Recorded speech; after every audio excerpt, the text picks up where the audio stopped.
laga soo bilaabo February 2017 waqtiga oo xafiiska ugu sareeya dalka uu la wareegay madaxweynaha sagaalaad ee Jamhuuriyadda Federaalka Soomaaliya mudane Maxamed Cabdullaahi Farmaajo waxa uu qorshe howleedkiisa ugu horeeya ka dhigay dib u dhiska ciidamada qalabka sida iyo dib u howlgelinta amniga iyadoo xoogga la saarayo tayeynta ciidamada hagaajinta maamulkooda iyo sugidda xuquuqdooda waxaana durba suurto gashay dib u soo celinta kalsoonidii iyo haybadii ciidamada qaranka taa oo suurto gelisay in guulo la taaban karo laga gaaro dagaalka ka dhanka ah argagixisada al-shabaab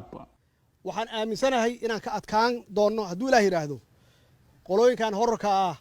oo ummadeena dhibaatada ku haya insha Allah waa guuleysanaynaa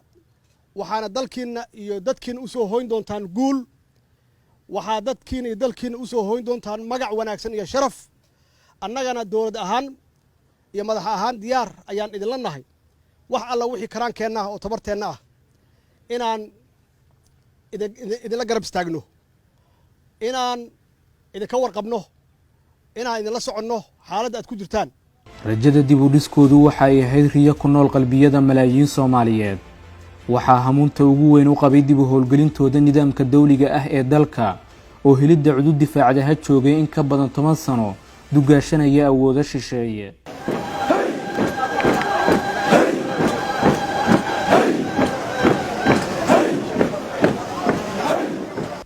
waxaa dareemay duqowda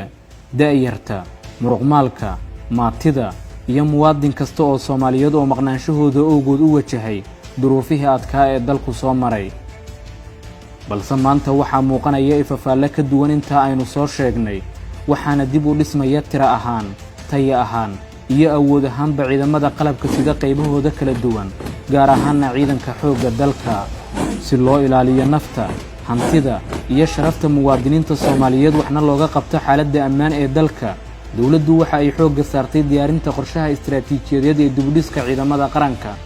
dib u habeynta iyo diiwaangelinta ciidamada qalabka sida gaar ahaanna ciidanka xoogga dalka ayaa ka mid ahaa guulihii ugu muhiimsanaa ee la gaaray 2017-2021 waxaana xusid mudan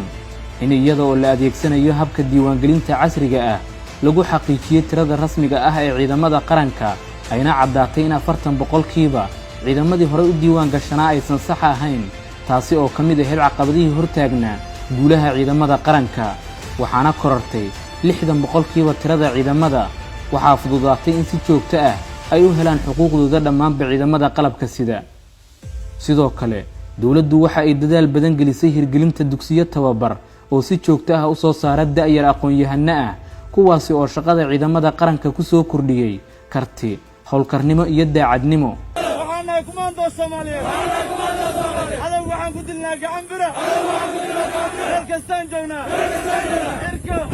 dhulka qodda hada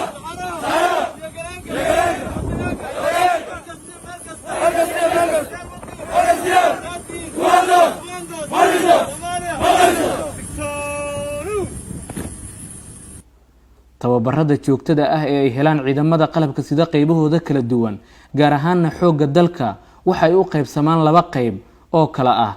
qayb ciidamadu ay gudaha dalka ku qaataan tababaro xirfad sare leh kuwa oo ka soo qalin jabiya dugsiyo kala duwan oo ku yaala dalka sidoo kale waxaa xigta tababar ay u aadaan dalka dibadiisa oo ay ka soo qaataan koorsooyin casri ah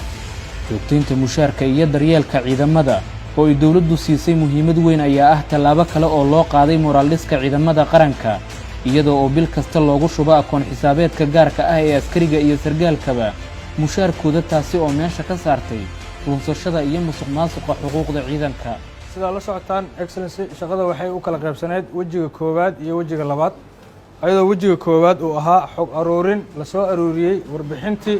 qolalka xoog dalka Soomaaliyeed lagu soo kormeeray ayadoo la soo ogaaday askariga dhibaatooyinkiisa problemyada haysta iyo waxyaabaha uu u baahan yahay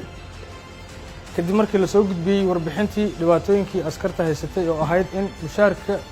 aysan soo gaarin askariga oo taliyaha markii gacanta loogu dhiibay laba yaabo inuusan siinin ama wax ka reebto waxaa madaxweynaha Jamhuuriyadda Federaalka Soomaaliyeed iyo wasaaraha amar ay ku bixiyeen in lagu soo diiwaangeliyo systemka payrollka ayadoo lagu soo diiwaangeliyay FMS systemka si askariga akoonkiisa oo lacagta ugu helo si toos ah ayadoo san cidna aysan u dhaxaynin diiwaangelinta markay dhammaatay askarigii la hubsaday inuu lacagtiisa helayo mudane madaxweyne waxaa loo dhaqaaqay in maamulka iyo taliyayaasha askartaas xukuntay in wax laga qabto waxaana loo dejiyay habraacyo ay ku shaqeeyaan si loo xakameeyo saddexda waxa ugu muhiimsan oo ah saadka maamulka lacagta iyo ciidanka oo ah personaalka. qorshaha la wareegidda amniga dalka STB dadaal qaatay muddo 5 sano ah oo la geliyay sugidda amniga iyo soo celinta haybadda dawladnimada. dawladdu hadda waxa ay diyaar u tahay la wareegidda mas'uuliyadda amniga guud ee dalka oo muddo ku tiirsanaa howlgalka nabad ilaalinta midowga Afrika ee la oran jiray AMISOM. si hadafkani loo xaqiijiyana dawladdu waxa ay dejisay laguna shaqeeyaa halbeegyada iyo ujeedooyinka istiraatiijiyadeed ee xilliga kala guurka ah si waafaqsan qorshaha qaranka ee la wareegidda amniga STB.